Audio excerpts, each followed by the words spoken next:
Welcome to the Infowars Nightly News. I'm your host, Melissa Melton, and let's check out what's coming up on this Wednesday, February 27, 2013 edition. Tonight, spam bots invade Congress as Obamanites flood congressional Twitter accounts and fraudulent anti-gun messages. Then, the DHS plans to release 10,000 illegal aliens from detention centers. And Katherine Albrecht, in studio, exposes the RFID privacy nightmare. That's up next on the Infowars Nightly News. I just want to start tonight's broadcast off by saying that we here at Infowars, we take a lot of flack, and a lot of times we're called names like crazy conspiracy theorist. But even if you try to look at this from a skeptic's point of view, the things that our government is engaged in at this time is just completely insane. It makes no sense. It throws logic completely out the window. I mean, let's take a look at this first story. DHS to release 10,000 illegals while building new detention centers.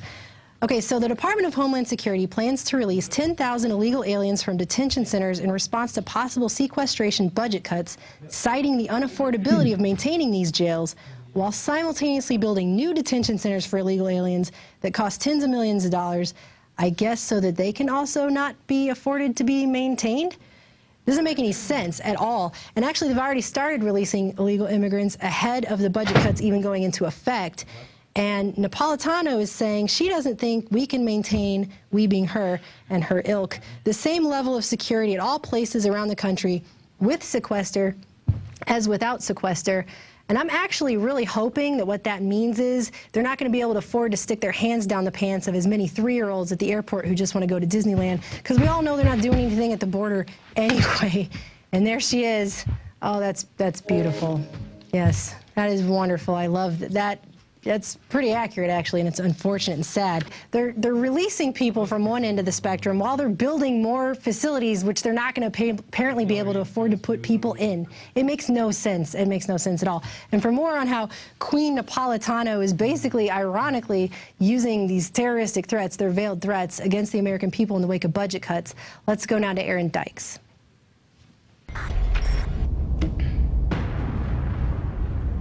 Under sequestration, immigration, and customs enforcement, also part of DHS, will be forced to reduce detention and removal. Perhaps most critically, it would have serious consequences to the flow of trade and travel. So the sequestration budget cuts are here, a measly $85 billion of automatic cuts because they couldn't agree on real budget cuts that will basically do nothing to the American budget. And yet in the news, we have Janet Napolitano, head of Homeland Security, openly making threats that if they dare touch her precious Homeland Security budget, there might be new terror attacks or there might be a new wave of immigrants illegally flooding across the border. Let's play a short clip of that right now. Look, I don't think we can maintain the same level of security at all places around the country with sequester as without sequester. Threats from terrorism and the need to respond and recover from natural disasters do not diminish because of budget cuts. Let's just call it for what it is. It's a veiled threat. It is terrorism, and we know who the real terrorists are. We've seen countless false flag events from 9/11 on down, from the phony underwear bomber scenario used to sell body scanners to the public, and of course, the setting up of Homeland Security itself to terrorize the people.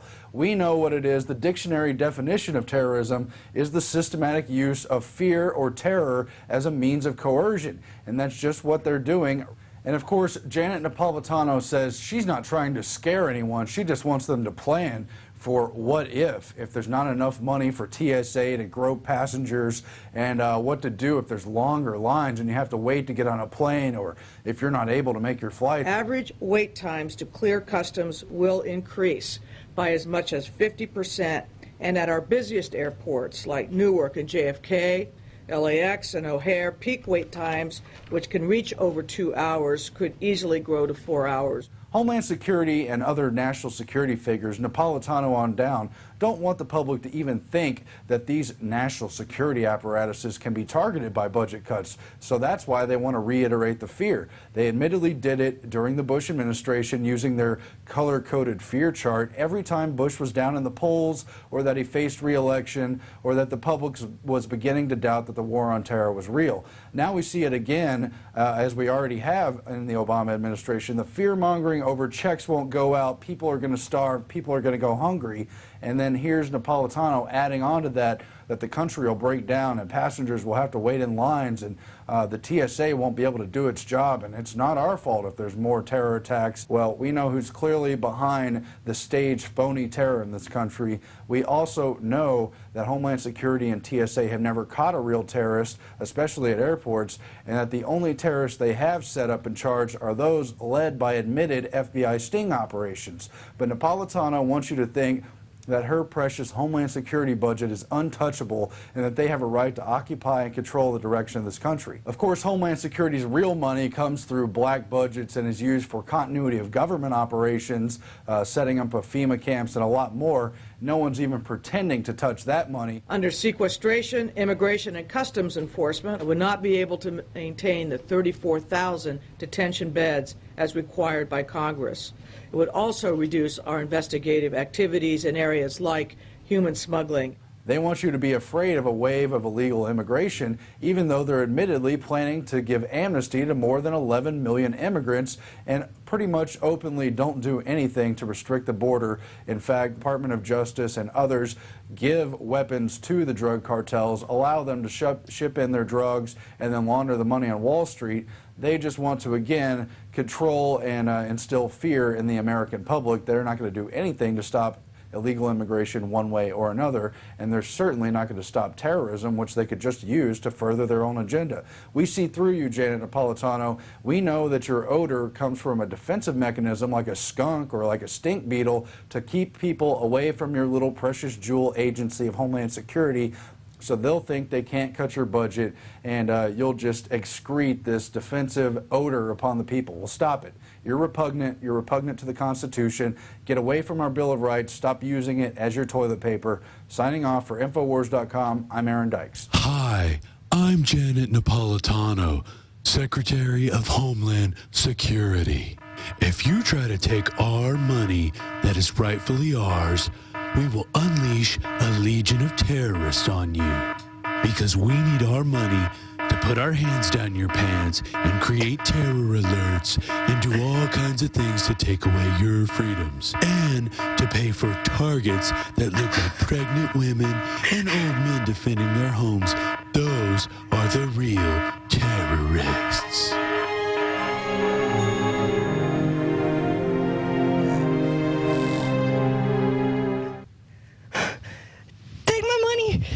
Janet Napolitano, just take my money, please. Please, I'm so scared. Please, take my money. Come on, seriously, this is ridiculous.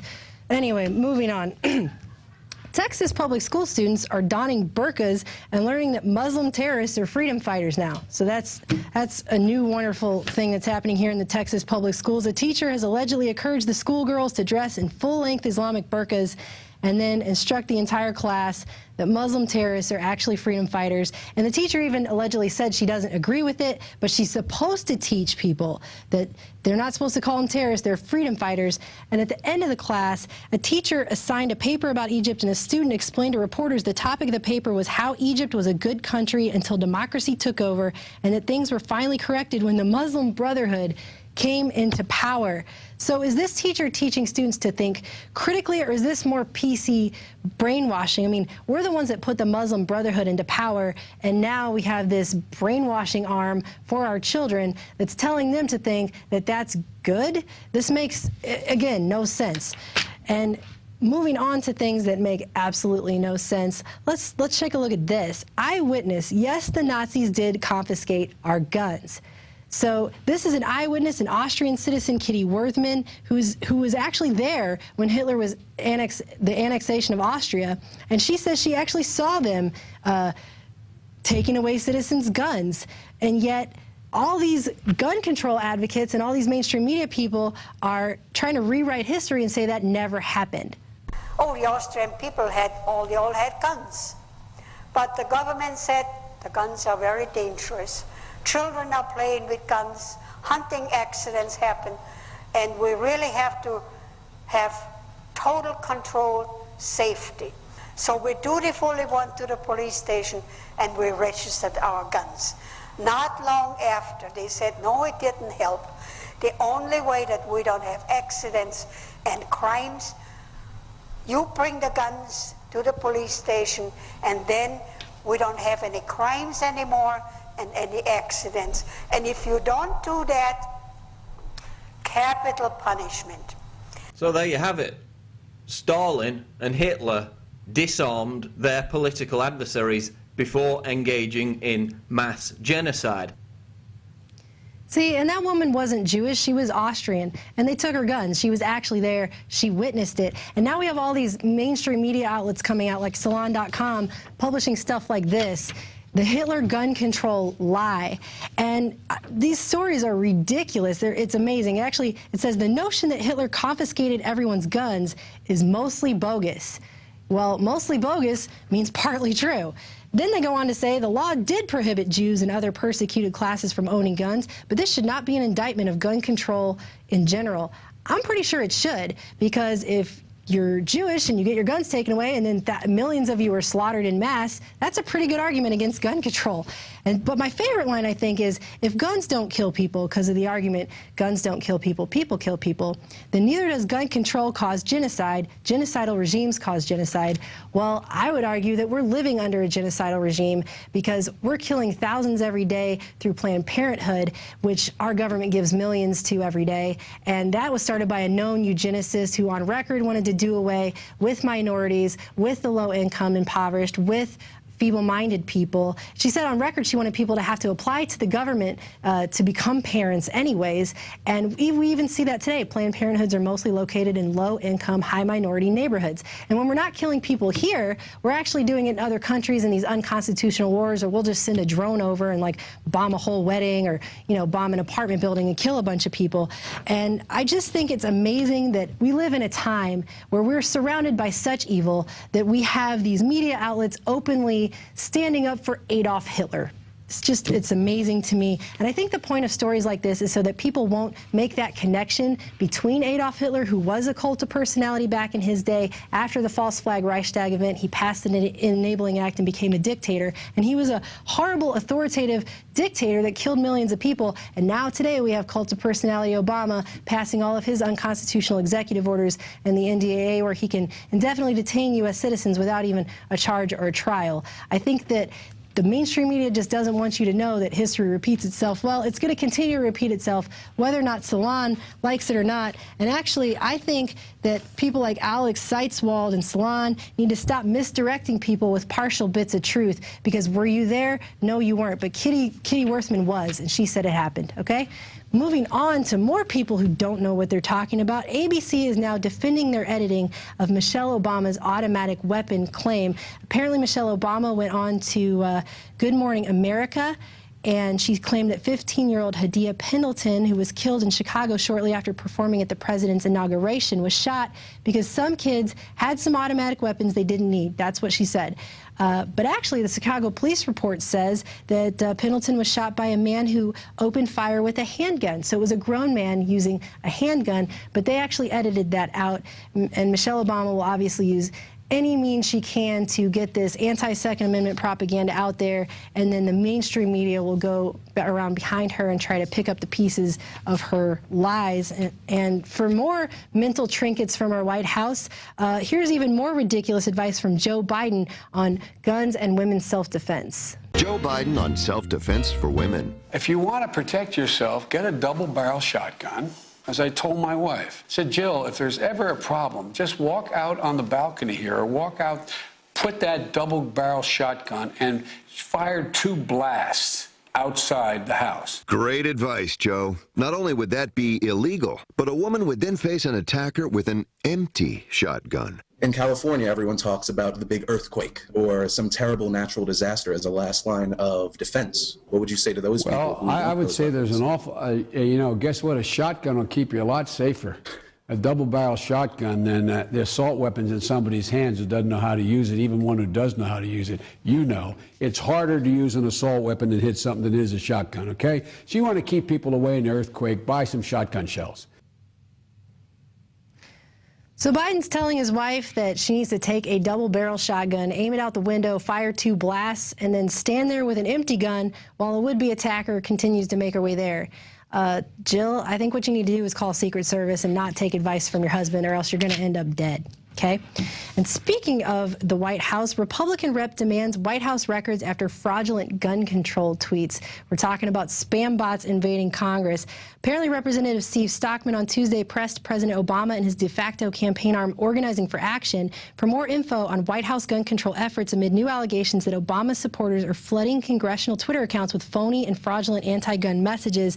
And apparently, he was deeply troubled by the fact that Obama supporters were, in their anti-gun campaign, were using spam bots to send fake Twitter messages to members of Congress intending to create a false appearance of a grassroots support.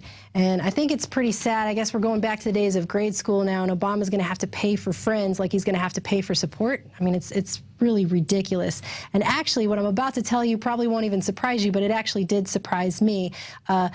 Apparently, the DHS has also been working on a Cyber Warriors for Obama project where they've hired about 3,600 people to divert, disrupt, and destroy. They were hired for their hacking abilities. They're supposed to go into anti-Obama websites and put up fake postings through proxy servers, alternate identities, and multiple email addresses. And apparently, according to this, they also refer to Obama as the Pharaoh of the Internet. So next time you see spam on the Infowars website, you see a troll, it's saying the same thing over and over in story after story, it could be a cyber warrior working for the Pharaoh of the Internet, Mr. Obama there.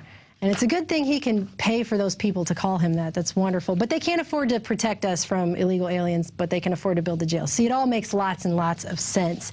Just like John Kerry is now telling people this week that the Syrian rebels who we're funding that are also the al-Qaeda that supposedly committed the 9/11 attacks deserve our support. And that's all coming from our government. And finally, one last story on our government brainwashing camps as a father wants to change the school dress code after his son is asked to remove his Marines T-shirt.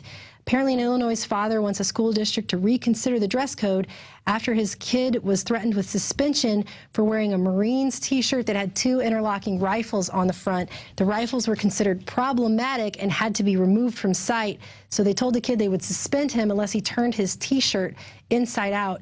And he's worn the T-shirt to school many times before without any incident, but now that they're changing their tune after Sandy Hook, now all guns in schools are bad, and schools are just going to brainwash on whatever the establishment's new agenda is this week. And actually, for more on that after this break, I'll be talking with Dr. Katherine Albrecht about the RFID programs in schools. But first, let's look at the quote of the day.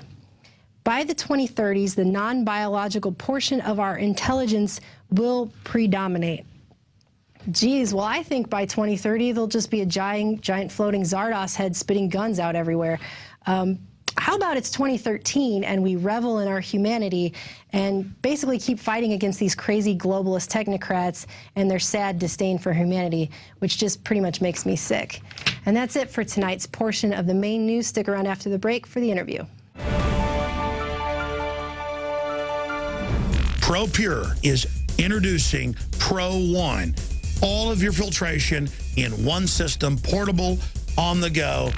This is the Pro One by ProPure. You wanted it, you got it. No more do you have 2 or 3 filters to just reduce sodium fluoride. You have a system that cuts out the sodium fluoride and up to 95% of hydrofluorosilicic acid. Advanced manufacturing technology combines silver-impregnated white ceramic with new Aquamedics advanced media for removal of fluoride and other heavy metals, all in one filter element. It cuts out the acid derivative of fluoride. It is the only one that does it, and out of the gates, we have it discounted at 10% off with promo code WATER. This is the only system that in one unit helps reduce or remove pesticides, herbicides, chloramines, ammonia, and chlorine, hydrofluorosilicic acid, the most common form of fluoride not covered by other fluoride filter brands, and sodium hexafluorosilicate. This is a revolution against the tyrants. They love putting the toxic acid base of fluoride into your water. They love the fact that it's an adjuvant supercharging the trace Prozac in the water and the hormones and the other chemicals. By cutting out fluoride, you cut out the turbocharger in all the poison being artificially introduced into your body. This is what I use. It's a win-win. You get a high-quality product at the lowest price. You support the InfoWar. Get your Pro Pure with the new Pro 1 filter today at InfoWarsStore.com or by calling 888-253-3139. Infowars.com is proud to introduce the new Infowars skateboards by Alien Workshop. Skaters have always been against the grain socially. Now wake up your friends politically. Just go to InfoWarsStore.com. We have Divide and Conquer or Brainwashing. Then take your deck to your local skate shop, pick out your own trucks, your own wheels, and then hit the streets and wake some people up. Here is legendary skateboarder Jake Nunn. This one has a lot more concave than I have on my board, and I like concave. It makes it easier to turn and feel the board. Looks pretty cool. I mean, it's almost the same shape as mine. It's not really a sport, and it's not really art. It's just kind of freedom, you know? I've listened to Alex Jones for a long time, and I love what Infowars does. I've always loved Alien Workshop, too. I think it's kind of cool you guys got together. This one's pretty nice. Definitely one for the wall, one for the collection. Also good to skate. Get these limited edition decks at InfoWarsStore.com. This is Jake Nunn. Get these beautiful new skateboards at Infowars.com. Alien Workshop collaboration. Good stuff. We are back, and I'm here with Dr. Katherine Albrecht of the Dr. and Katherine Albrecht Show from 4 to 6 p.m. Eastern on the Genesis Communications Network. She's a dynamic radio personality, and she's written 6 books and videos, including the bestseller Spy Chips, How Major Corporations and Government Plan to Track Your Every Move with RFID, and The Spy Chips Threat, Why Christians Should Resist RFID and Electronic Surveillance.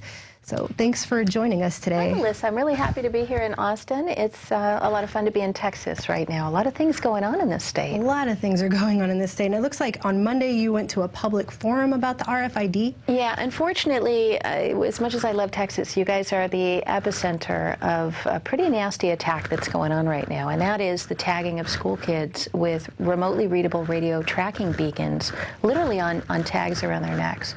So we've got 4,200 children in the Northside Independent School District, which is one of the poorest, least performing school districts in the state of Texas, down in San Antonio, where essentially the administration has said, we will track you every 25 seconds using reader devices buried in the hidden in the ceiling, and we will make a record all day long of every place that you go.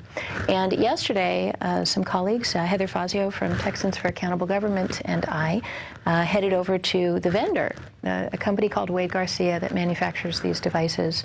And we were given a 3-hour interview and tour of their facilities, very small facilities. It sounds like it's a big manufacturing plant. It actually wasn't.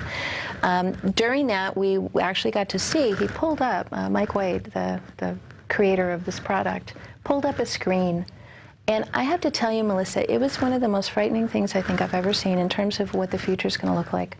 So let me tell you what the future looks like.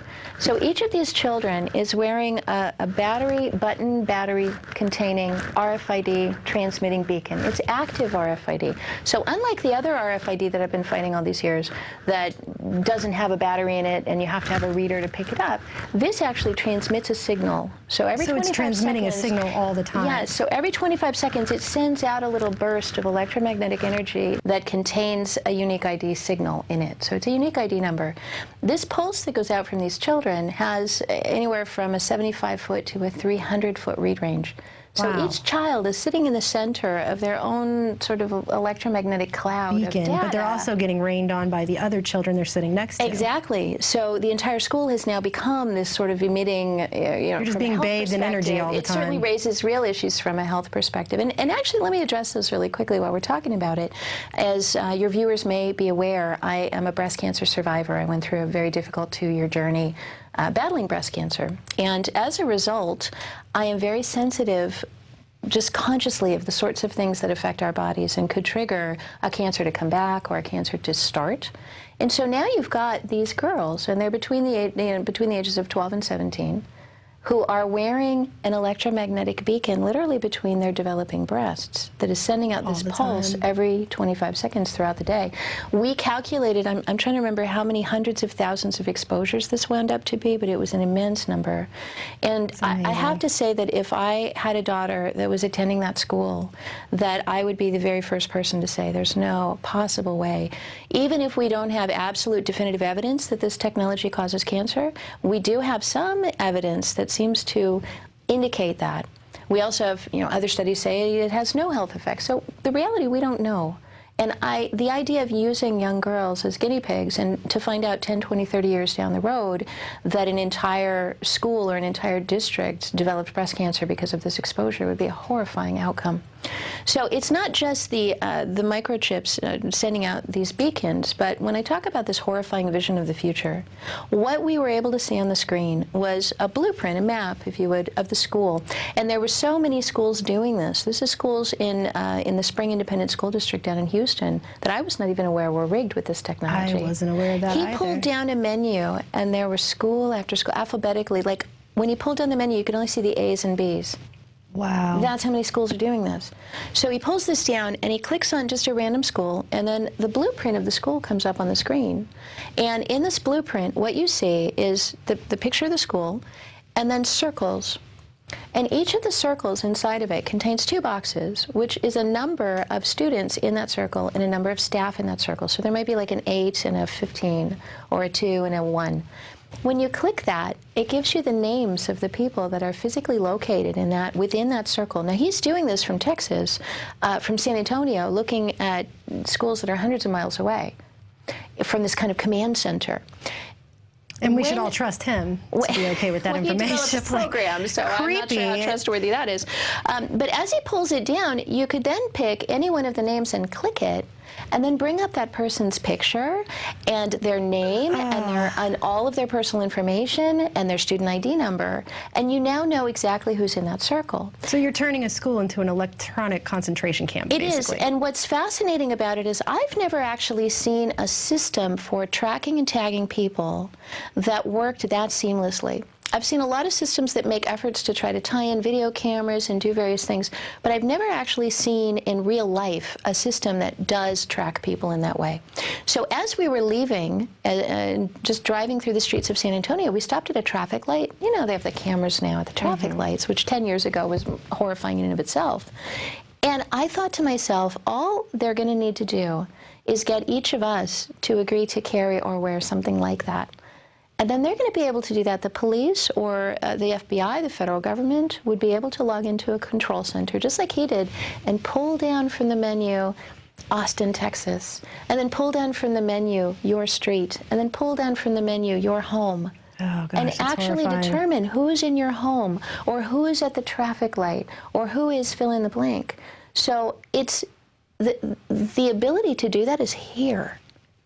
And the only thing standing between us, and this is why I'm such a big fan of Infowars, the work that you do, Melissa, the work that Alex does, because the only thing standing between us in that future is the fact that people will say no. So right now in San Antonio, I flew out to attend a community forum put together by Heather Fazio from Texans for Accountable Government, and we had probably 70 members of the community come out and say, we don't like this, we don't want to be part of it. I then went in the evening over to the school board meeting to actually talk to the school board. Did the school go to the forum? Well, they did not. I had called them. I invited their superintendent to attend. I invited members of the board to attend. Heather invited everyone to attend. They said, no, as far as we're concerned, it's done. Oh, good. So they don't want input any longer. So as far as they're concerned, it's done. That was the one piece of feedback. And even the vendor, said he got sick at the last minute, couldn't come. So it was really just people on the opposition side when we made every effort to try to give them an opportunity and a forum to give their side. Well, his product is so wonderful. Why wouldn't he want to come and talk about its merits? Yeah, you kind of wanted. Well, he did invite us in to tell us all about its merits, and we captured all that on video. So that should be interesting. But when the city council meeting took place, and it came time for the public comments, the community comments, and my name was on the list. I had gotten in early enough to have my name on the list to speak. And the president of the school board said, is Ms. Albrecht, Mrs. Albrecht, Miss Albrecht, are you around? And I kind of went, here I am. And I smiled. And she stuttered and stammered. We have this on video. And she said, you're not going to be allowed to speak today. Really? Yeah. See, that's interesting, because I was there for a protest as well earlier on in this fight, and it was probably 20 community members who showed up specifically to talk about this issue. And the school board did all this other stuff. They played videos how great they are. They were giving awards to the police. I mean, it was like this pageantry about how wonderful the school district is. And then it came to the actual issues, and they're like, well, we've decided, as per the rules we just pulled out of this book over here in the corner, that we're only going to let 3 people talk for 5 minutes. And then they started curbing people's 5 minutes, and it was amazing. Well, I've never seen what I thought before. was really a show of weakness, I think, on their part, and of them feeling intimidated, because I had come in on Friday. I flew to D.C. and I met with the folks from EPIC, the Electronic Privacy Information Center, and from EFF, the Electronic Frontier Foundation, all the privacy groups, the ACLU. We all got together on Friday, and we have a coalition paper against it. We formed a coalition. We've got a position paper against this, and they said, we've got to get these answers about the program. Are they using fair information practices? What kind of security is being used on the data? Is it opt-in or opt-out? Can parents say no to this? So they had a series of questions. And the reason I had gone to the board meeting to speak my little 3 minutes, they didn't even give me my 3 minutes, was simply to say, I'm here representing this broad coalition of well-respected international authorities on issues of privacy and civil liberties. And I myself have a doctorate in education from Harvard University. I didn't say this to them, but my educational attainments trump those of every person in that room. And that's sure interesting, because that is a school board. Exactly. And, you know, having a doctorate in education is useless when you're fighting Walmart, but it's actually kind of helpful when you're fighting a school board. An actual school. So all I wanted to do was say I'm here, I'm available. If you have any questions about why there's concerns about this program, I want to make myself available to answer them. And they wouldn't even let me get up and do that. They wouldn't even let you talk. Yeah. Yeah, it's rights end when you enter the school property there. That's pretty much what I've gotten from it any time that I've been there. They've said that. They've come out and said that you have no privacy. You give up your privacy on campus. You give up your freedoms. That you as a student in a government school do not have any rights. And I actually went to the Northside ISD's Smart Student ID Card website, which doesn't actually say anything at all on there anywhere about ill health effects. But I know in the past you've actually been interviewed for different articles about how pets that were microchipped were getting huge tumors. Yeah, that's an interesting issue. And to be honest, I am not really sure whether these things are dangerous for health or not. I know that as a breast cancer survivor, I would never put one around my neck in the same way that I wouldn't hold my cell phone up to my chest. I mean, there's certain things that just are common sense. Well, in the absence of knowledge. Absolutely. But it really was the health issues that put an end to human chipping in the U.S. because back in 2006, it came to our notice, a woman named Jeannie, whose bulldog Leon had developed a fast-growing tumor around his microchip, did a whole bunch of research and discovered that there was a whole cache of articles that had been published in toxicology journals and like obscure chemistry journals and obscure biology journals that the animals that they were microchipping for laboratory studies were developing cancer around the microchips. So what happens in a laboratory, you'll have 100 mice, and you'll decide that you're going to have a control group of 50 that just are normal, and then your other 50 are going to get some sort of experimental drug or intervention, and then you see what happens. What they discovered, though, was that they were microchipping all 100 mice so that they could easily scan them and identify which mouse was in which group, but the ones that received the chemicals were getting cancer around the chips, and then they looked and discovered that the ones that hadn't had anything done to them but the chipping were getting cancer around the chips too. And even though it wasn't what they set out to study, the findings were so significant and were messing up their research so badly that they began publishing these articles. So there was a whole series of them, half a dozen or even more, and in every one of them they said that the microchip was the cause of the cancer that they were seeing. Wow. And these are cancer researchers. That's what they do. That's what they do, get down into the microscopic level and take a look at what cellular change occurred around the microchip that was causing the cancer. So when we revealed that information in 2006, 2007, we actually were able to put an end to the microchipping of humans. And it was really around that health issue. At that time, Blue Cross Blue Shield was implanting patients. They actually had a trial with diabetic patients that were receiving microchips to manage their electronic health records in the event that they went into a coma or went unconscious.